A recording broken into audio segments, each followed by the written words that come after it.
My next guest wants to sue Al Gore for fraud. He hopes a legal challenge will settle the global warming debate once and for all. He's John Coleman, and he founded the Weather Channel. My favorite channel, has some of the hottest women there. And now he works as a weatherman for KUSI TV in San Diego. He knows warm fronts like I know cold cuts. So, John, why do you want to sue Al Gore? Well, the deal is this, Greg. We have tried and tried and tried to get a debate on global warming with scientists on the other side. Al Gore or any of the scientists behind him over at the ONU-IPCC, we'd love to have a debate with them, but they say, oh no, the debate is over. Yeah. Well, now there are 30,000 of us. We have 30,000 scientists, 9,000 PhDs, who have signed up to debunk global warming. And they still won't listen to us. You realize that Fox is the only cable network that will put us on the air. CNN won't. That other thing, MSNBC, it won't. CBS, ABC, NBC, they scoff at us. We can't get on the air. If it weren't for the internet, you wouldn't even know I existed. Yeah, no, that's true. The whole deal is that somehow we have to be heard. So we figure maybe a court of law. Now, let me ask you, do you think, why hasn't Al responded to you? Is he scared, or is he just pretending you don't exist? Well, I think he regards us as just a little gnat. After all, he's a former vice president of the United States. He's got an Oscar. He's got a Grammy. He's got $100 million. He's got a Nobel Peace Prize. I'm going to scare him? I wish. Now, you say in a lot of your writing that global warming is a scam. Why do you think that?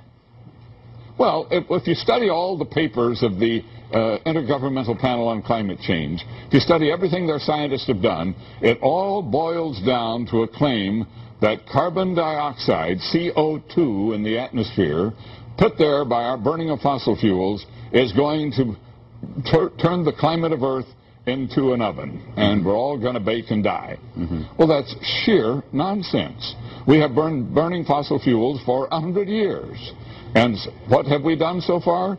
We might have raised the temperature by 1/10 of 1 degree, maybe. CO2 is a natural compound in the atmosphere. It's not a pollutant. No, plants have to have it. It's like water vapor. Every time I breathe out, I create it. It is no big deal, and it's certainly not going to end the world. No, if you believed what the global warming freaks are saying, it's something so evil, but it's no different than basic water vapor. I mean, it's just a substance that's out there. But I got to ask you, because there is so much science out there that's saying that this is purely hypothetical nonsense, why did it become such a widely held belief? Why is global warming so, I don't know, easily embraced by people in Hollywood, by people in the media? Well, it's the most amazing part of the story, really. How did it become such this huge accepted scam? I mean, it started off with some environmentalists and some one-world politicians at the UN who had World Earth Day in 1970, and out of that they finally managed to create this IPCC, Intergovernmental Panel on Climate Change at the UN. They claimed, of course, that that was had something to do with science. All it was an environmental advocacy group. Then Al Gore learned a little bit about CO2 in college. One course, learned a little, and all of a sudden he became an expert.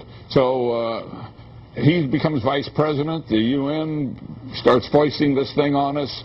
And the media, which loves a crisis, loves to tell us that the world is coming to an end, the media jumped aboard, and once the media was aboard, so you got the UN, you got Al Gore, you got the media, what are the politicians going to do? They follow. What's interesting is almost with every issue, with almost every issue, you're allowed some kind of debate or dissent.